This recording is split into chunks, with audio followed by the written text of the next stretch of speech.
Hi guys, today I am here with Miranda and we are gonna be cooking. And I was telling her that major scales are a little bit like broccoli. Miranda, do you like broccoli? No. Why not? No. Broccoli is really good for you, look. No.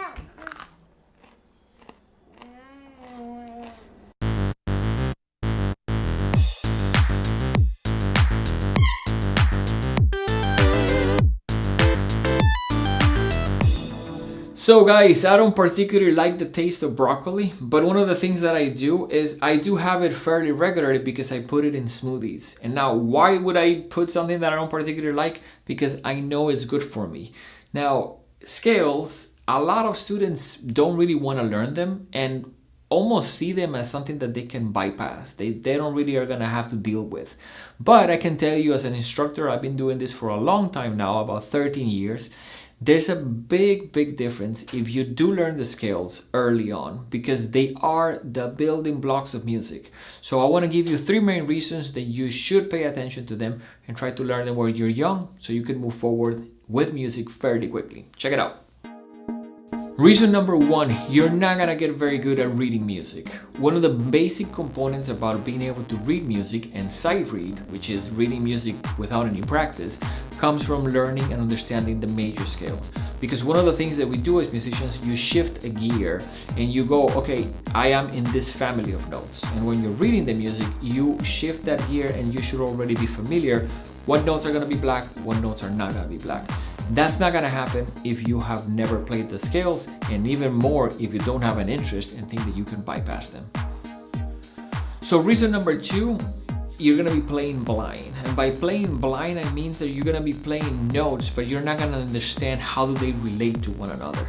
When we play music, sometimes the person that wrote the song was trying to use a specific chord, a specific scale, but if you don't understand what's going on, to you every single note is just going to be almost like random. And music has a lot of different theories, a lot of different reasons why things work and why things don't. So it's important to understand the scales as a first step to be able to get to understand music a little bit better. Reason number 3, it's an important one. I don't think you're going to be able to write your own music. And the reason is simple. It's hard to write based on just pure talent. You want to write music, you want to write a lot of songs, and if you don't understand why certain chords work with others, why certain songs have a certain way of just going from one place to the other, a lot of things in music can be explained, and being able to understand the behind the scenes how things work comes a lot from starting to understand the major scales first. So I would like to show you a couple of scales. Let's go to a close-up of the piano so I can show you the specifics of how to practice them, and at the same time, why are they so beneficial for piano players. Let's start with C major scale. Now, a scale is a group of 8 notes, and for the purposes of this video, and I think your beginning understanding of scales, I would say try to think of it as a family of notes that you're trying to memorize which notes belong to that family. So we're going to talk about all the white notes. Let me show you specifically how to play them on piano. So there's going to be C, D, E, F, G, A, B, C. Now, a couple things that we truly want out of major scale, and this is important to mention that even if you are not a piano player, you should learn how to play the major scales on piano. If you end up going to college for music, you will be required to play the major scales on piano, regardless if you're a singer, if you play trombone, if you play drums. So it's important to probably start getting familiar with them because they are, as we mentioned previously in the video, really important to your musicianship. Now, it's going to be finger 1 on C, finger 2 on D, finger 3 on E. Then you take your thumb and you're going to repeat it by crossing it behind the finger 3 to reach for F. Now I'm going to keep moving my hand to the right, playing finger 2 on G, finger 3 on A, 4 on B, and 5 on C. Now I'll show you a couple things in a second, but I think what's important is this. You want to play major scales steady. We don't want this. That's absolutely not the way to practice them. It's not going to be beneficial, and I would definitely encourage you guys to not learn it like that, especially when you're learning it at the beginning. So try to go steady. Try to maybe tap your foot on the floor when you're doing this, and 1 note at a time. So C with finger 1, then 2, then 3 on E, cross behind to reach for the F, keep crossing the other fingers to 2 on G, finger 3 on A, 4 on B, and 5 on C. I will do that preferably with drums or a metronome so you can get an idea.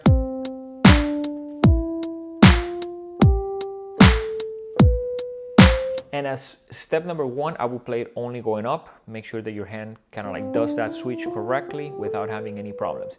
As soon as you get to the top, we're going to come back down without repeating the top. And we're going to come completely backwards. So I'll just do it starting from the top, and then I'll show you what it should look like when you're done with it.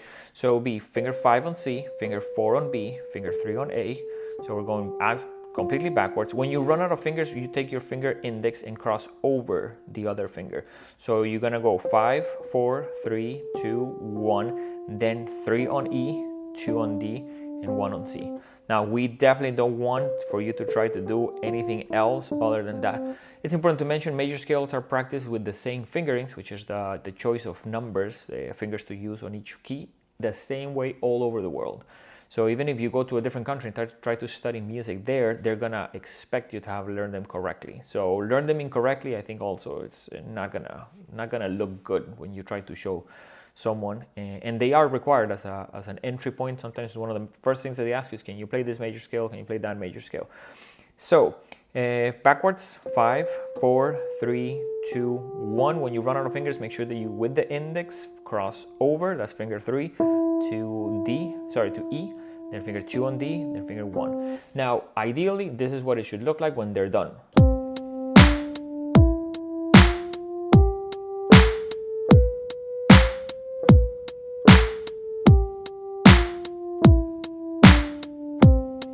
Very important, fingers should not be flat, fingers should be curled. All the notes need to be steady. It doesn't matter the speed. I think you can go slower, you can go faster. What's important is that they are steady. Let's talk about the left hand. That's why it's a C major scale. So let's talk about the left hand.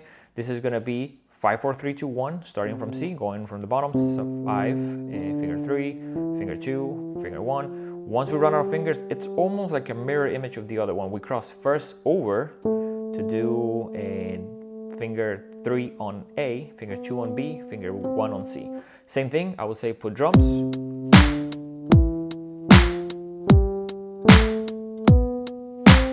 Now, I'm going a little bit on the fast side, but I think what's important is for you to keep it steady. Of course, like you can slow down this if you have a metronome, or if you have some kind of like machine that can do drum beats. So when we cross over that first time, definitely over, finger 3, you go over, reach to the A, get to the top, and then we're gonna go back down without repeating notes. When you run out of fingers, you do 1, 2, 3 on A, cross below or under to reach for the G with finger 1, finger 2 on F, finger 3 on E, 4 on D, and 5 on C. Super important also to be steady. We are not expecting you to play these at the same time. Later on in your life, you can try this. This is a little bit more on an advanced technique because the fingers don't, the hands switch first with the right hand and then with the left. So that switching takes a little bit of effort to do it correctly. But we do want you to play them with hands separate. So at the same thing, you know, put drums and be able to do it correctly and steady from the bottom.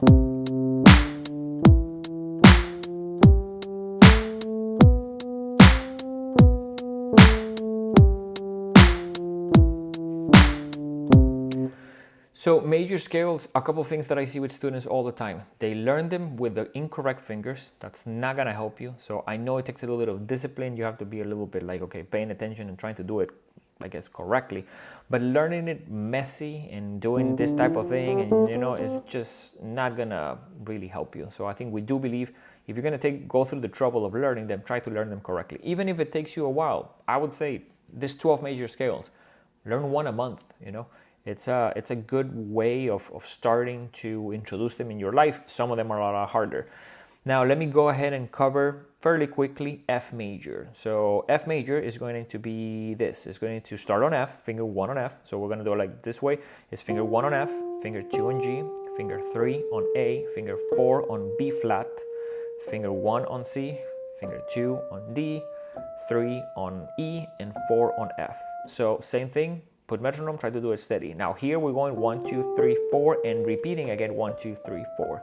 So in this one, I think when you get to the B flat, it's normal that when you do the switch, it's a bigger distance. So you have to switch and move almost Try not to move your elbow out. I see a lot of students when they do this switch, their elbow comes up in the air, and you don't want to do that. This is like a wrist type of change, not an arm and elbow type of change. So same thing, metronome.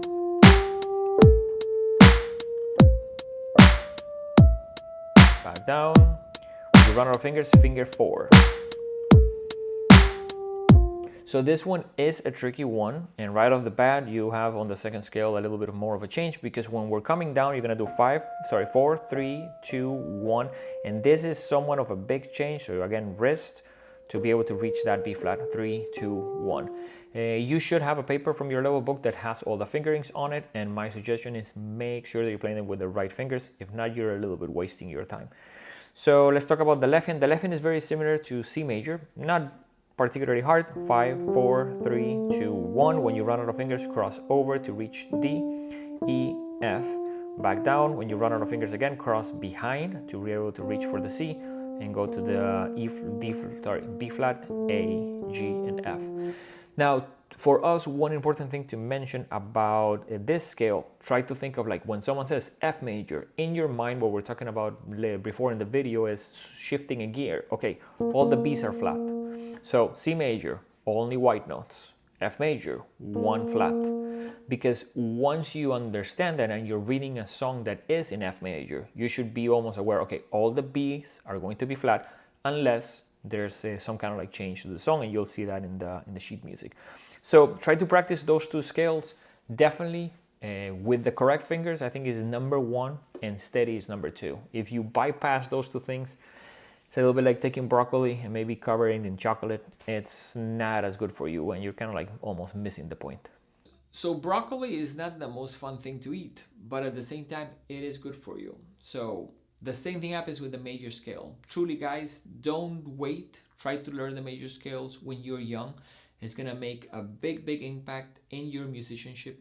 And we do believe that learning the scales is gonna allow you to understand music better and become a better musician faster. We hope to see you guys soon. Take care.